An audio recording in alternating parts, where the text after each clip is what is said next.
In the heart of Oakland, California, the Unity Fitness Hub was a modest haven for dreamers, hustlers, and those trying to outrun their doubts. The gym, tucked between a laundromat and a corner store, wasn't much to look at. Faded brick walls, flickering fluorescent lights, and a water fountain that always seemed to dribble. But for the locals, it was a sanctuary. After school, kids dodged homework to lift weights or shoot hoops. Adults came to sweat out long shifts or longer worries. And on Wednesday evenings, the main room hummed with the energy of Marcus Tate's advanced taekwondo class. Marcus, 38, was the kind of coach who could make you believe you were tougher than you felt. Tall, with a shaved head and a calm, steady gaze, he'd earned his black belt through years of discipline and grit. He'd grown up in Oakland, knew its streets, its struggles, and its pride. His classes were more than kicks and forms. They were lessons in focus, respect, and survival. The kids, mostly teens from nearby schools, adored him. He didn't just teach them how to fight. He taught them how to stand tall. At the edge of the dojo, wiping down benches with a rag and a spray bottle, was Nia Carter. At 52, Nia was a fixture. At Unity Fitness, her dark skin glowed under the gym's harsh lights, and her hair, pulled back in a tight bun, was streaked with silver. She moved with a quiet efficiency, scrubbing scuff marks off the floor, emptying trash cans, restocking towels, always with earbuds in, humming softly to music no one else could hear.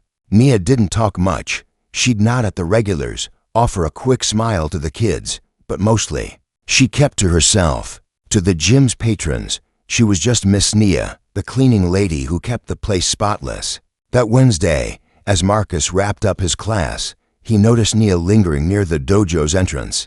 Her spray bottle paused mid-spritz. The teens were practicing high kicks, their sneakers squeaking against the polished wood. Marcus caught her watching, her eyes tracking the students' movements with an intensity that didn't quite match her usual detachment. He grinned, wiping sweat from his brow. "Miss Nia," he called out, his voice carrying over the chatter. "You ever think about joining us? We could use someone to keep these kids in line." The class erupted in laughter. It was a light-hearted jab, the kind Marcus tossed out to keep the mood loose. Nia pulled out one earbud, her expression unreadable. "I'm good with my mop," she said, her voice low but clear. The kids chuckled again, but Marcus tilted his head, curious. There was something in her tone, not defensive, but steady, like she was holding back a story. "Come on," he pressed, half teasing. "You look like you could handle a round. What do you say? Spar with me, just for fun."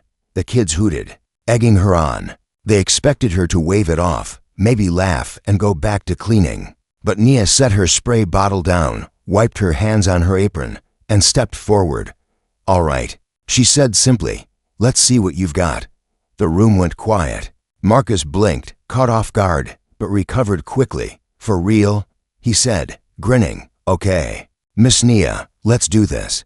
Just a light spar, nothing crazy." He motioned to the mat, and the teens scrambled to the edges, phones already out.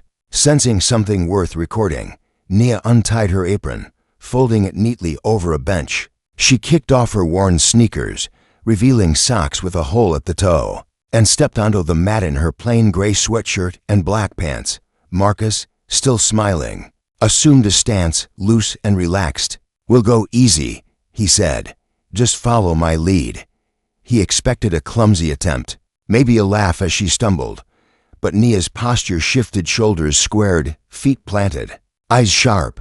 Before Marcus could demonstrate a basic block, Nia moved. It was fast, not flashy, but precise. She sidestepped his gentle advance, hooked his ankle with her foot, and used his momentum to spin him off balance. In a heartbeat, Marcus was on the mat, landing with a soft thud that echoed in the stunned silence. The teens gasped. A few phones wobbled as their owners forgot to keep filming. Marcus lay there for a second, staring at the ceiling, then burst out laughing. "Yo, Miss Nia," he said, sitting up. "Where'd that come from?" Nia offered him a hand, her face calm but with a flicker of amusement. "Old habits," she said softly. The kids exploded into cheers, some shouting, "She dropped coach." Others whispered, "Who is she?" Marcus stood, brushing off his grin wider now. All right, he said, raising his hands. You got me. But for real, where'd you learn that? Nia shrugged, picking up her apron. Philly. Back in the day, karate had a good teacher. She didn't elaborate, just slipped her shoes back on and grabbed her spray bottle, as if she hadn't just floored a black belt in front of a dozen witnesses. But one of the teens had caught it all on video. By the next morning, the clip was spreading across social media, Instagram, TikTok, even X. The grainy footage showed Nia's swift takedown, her calm focus, and Marcus's shocked laugh. Comments poured in. Cleaning lady got moves, who is this queen? By Thursday, the video had 100,000 views, and the Unity Fitness Hub was buzzing with whispers about the mysterious Miss Nia. The viral clip changed the rhythm of the gym. By Friday, curious new faces showed up at Unity Fitness to join Marcus's class, others just hoping to catch a glimpse of the woman dubbed Karate Cleaner online. Marcus couldn't stop watching the video himself, replaying Nia's move to figure out how she'd caught him so cleanly. He'd trained for nearly 2 decades, competed regionally, and taught self-defense workshops, yet Nia, with no fanfare, had outmaneuvered him like it was second nature.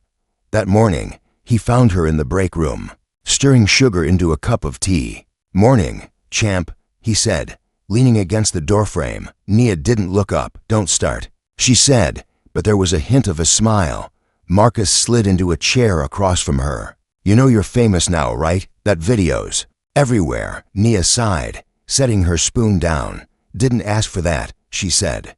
"Just did what you asked." Marcus leaned forward. "You didn't just do it, Nia. You made it look easy. Where'd you train? And don't give me that Philly, back in the day line. I want the real story." Nia's eyes met his, guarded, but not hostile. For a moment, she seemed to weigh whether to answer. Then she spoke, her voice steady. "I trained in North Philly, 80s and 90s. Sensei Carter, no relation, just a coincidence. He ran a dojo in a basement, nothing fancy. Taught me karate discipline. How to keep going when life gets heavy." "Did you compete?" Marcus asked. Nia nodded. "Some. Won a few tournaments. Stopped when life got in the way." She didn't elaborate, and Marcus didn't push. Instead, he said, "You ever think about teaching? The kids are asking about you. They're calling you a legend." Nia's laugh was soft, almost bitter. "No legend. I'm just Nia." But Marcus pressed. "Come to class tonight. Not to spar, just to show them a thing or two. They need to see someone like you." Nia hesitated, stirring her tea again. "I've got floors to clean," she said. Marcus grinned. "Floors can wait. The kids can't." After a long pause, she nodded. "One time, then I'm back to my mop." That evening, the dojo was packed. Word had spread, and nearly 30 kids showed up, more than Marcus had ever seen in one session. Nia arrived in a plain black tracksuit, her bun tight as ever. She didn't wear a gi, but her presence commanded the room. The kids watched her every move, whispering, "That's her." Marcus introduced her simply, "This is Miss Nia. She's got something to teach you. Listen up." Nia didn't waste words. She demonstrated a basic kata, her movements sharp and deliberate, each step a testament to years of practice. Then she showed a defensive block, slow at first, then faster, explaining how to redirect an opponent's force when Marcus volunteered. As her partner, she guided him through a controlled throw, landing him gently but firmly on the mat. The kids were silent, then erupted in applause. A shy girl, maybe 14, raised her hand. "Miss Nia, were you ever scared to fight?" Nia paused, then said, "All the time. But fear's just a signal. It tells you to focus, not to run." When class ended, the kids swarmed her with questions. Nia answered quietly, patiently, then excused herself to finish her cleaning shift. But the energy in the gym had shifted. The teens practiced with new intensity, inspired by a woman who'd been invisible to them just days before. Marcus caught her before she left. "You're a natural," he said. "Think about doing this again." Nia shook her head. "One time, like I said," but her eyes lingered on the dojo, betraying a spark of something she hadn't felt in years. By Saturday, the video had hit 500,000 views. Local news stations were calling, wanting to feature Nia in a Hometown Heroes segment. Marcus brought it up while she was wiping down mirrors. "They want to interview you," he said. Nia didn't stop cleaning. "Not interested," she replied. "Why not?" Marcus asked. "You're inspiring people." Nia turned, her rag still in hand. "I didn't do it to inspire. I did it because you asked. My life's quiet now. I like it that way." But the world wasn't letting Nia stay quiet. The gym's front desk was flooded with calls, and kids were showing up with drawings of Nia in a G, kicking cartoon villains. Marcus taped one to the bulletin board, hoping it'd make her smile. Instead, she glanced at it and said, "They got my bun wrong," then kept mopping. But Marcus saw it, a crack in her armor, a hint that the dojo still called to her. As the weeks passed, Nia's story took on a life of its own. The viral video had reached 1 million views, and Unity Fitness became a local phenomenon. Strangers stopped by, some signing up for classes, others just wanting to meet the karate cleaner. Marcus noticed a change in his students. They trained harder, asked deeper questions, and carried themselves with a new sense of purpose. Nia, though, stayed true to her routine: clean, mop, repeat. But Marcus caught her lingering by the dojo, more often, watching the kids with a quiet pride. One morning, a woman in her 60s showed up at the gym, asking for Nia. She introduced herself as Ms. Lena, a former karate coach from Philadelphia. Marcus called Nia from the back, where she was restocking towels.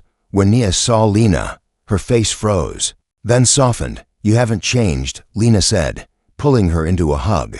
Over coffee in the break room, Lena revealed the missing pieces of Nia's story. Nia had been one of her star students in the 90s, a prodigy who'd won regional tournaments and nearly qualified for nationals. But life, family struggles, financial pressures, and a bad injury had forced her to walk away from karate. She never quit because she wanted to, Lena said. She quit because she had to. Marcus listened, piecing together the woman he thought he knew. "Why didn't you tell me?" he asked Nia later. She shrugged. "Didn't seem worth telling. That was another life." But Lena had other plans. She'd seen the viral video and tracked Nia down. "You belong in the dojo," Lena told her, "not just cleaning it." Nia shook her head. "I'm not that person anymore." Lena smiled. "You never stopped being her. You just forgot." Lena's visit lit a fire under Marcus. He started a campaign to get Nia to teach a regular class. He enlisted the kids, who bombarded her with pleas and homemade posters. One read, "Miss Nia, be our sensei." Nia resisted, but the kids' persistence wore her down. She agreed to teach one weekly class, just to shut y'all up. The first session was standing room only. Nia taught with the same quiet intensity she brought to cleaning, breaking down moves with precision and weaving in lessons about resilience and focus. The kids hung on her every word. The gym's atmosphere shifted. Teens who'd once slacked off now arrived early, practicing katas Nia had shown them. Parents noticed their kids standing taller, speaking with more confidence. Nia, though, downplayed her role. "I'm just showing them what I know," she'd say. But Marcus saw the truth. Nia was rebuilding herself, one class at a time. The local news finally got their story. Nia reluctantly agreed to an interview, but only if it focused on the kids. The segment aired on a Sunday, titled Oakland's Hidden Champion. It showed Nia teaching, her movements fluid and powerful, and included clips of her students praising her. "She makes you believe you can do anything," one teen said. The segment ended with Nia's takedown of Marcus, now at 2 million views. Oakland rallied around her, and the gym's membership doubled. But the real twist came a month later. Lena returned with an offer. A national karate federation wanted Nia to coach at a youth training camp. It was a chance to step back into the world she'd left behind. Nia hesitated, her hands gripping her mop like an anchor. "I'm too old for that," she said. Lena shook her head. "You're not old, you're ready." Nia's decision weighed on her. The training camp meant leaving Oakland, even temporarily, and stepping into a spotlight she'd avoided for decades. But the kids' faces hopeful, expectant stayed with her. So did Lena's words. You never stopped being her. One evening, after her class, Nia sat in the empty dojo, her old karate belt in her hands. The worn fabric held memories of tournaments, sweat, and dreams she'd buried. She tied it around her waist, stood, and ran through a kata. For the first time in years, she felt whole. She accepted the coaching offer. The camp, held in Atlanta, was a whirlwind. Nia worked with teens from across the country, teaching not just technique but heart. Her story, once a prodigy, now a coach who had risen from the shadows, resonated with them. They called her Coach Nia, and she carried the title with quiet pride. When she returned to Oakland, the gym threw a welcome back party. The kids had made a banner, "Miss Nia, our champion." Nia's weekly classes became a cornerstone of Unity Fitness. She expanded her program, offering free sessions for kids who couldn't afford memberships. Marcus partnered with her, and together they launched a scholarship fund to send teens to tournaments. Nia's story inspired donors, and soon, the fund was helping dozens of kids chase their dreams. Years later, the viral video was still shared, but Nia's legacy was bigger than a single moment. She'd transformed Unity Fitness into a beacon of hope, proving that strength isn't just in your fists, it's in your heart. One evening, as Nia locked up the gym, a new student, a shy girl with a ponytail, lingered. "Miss Nia," she said, "I want to be like you someday." Nia smiled, tying her bun tighter. "You already are," she said. "Just keep showing up."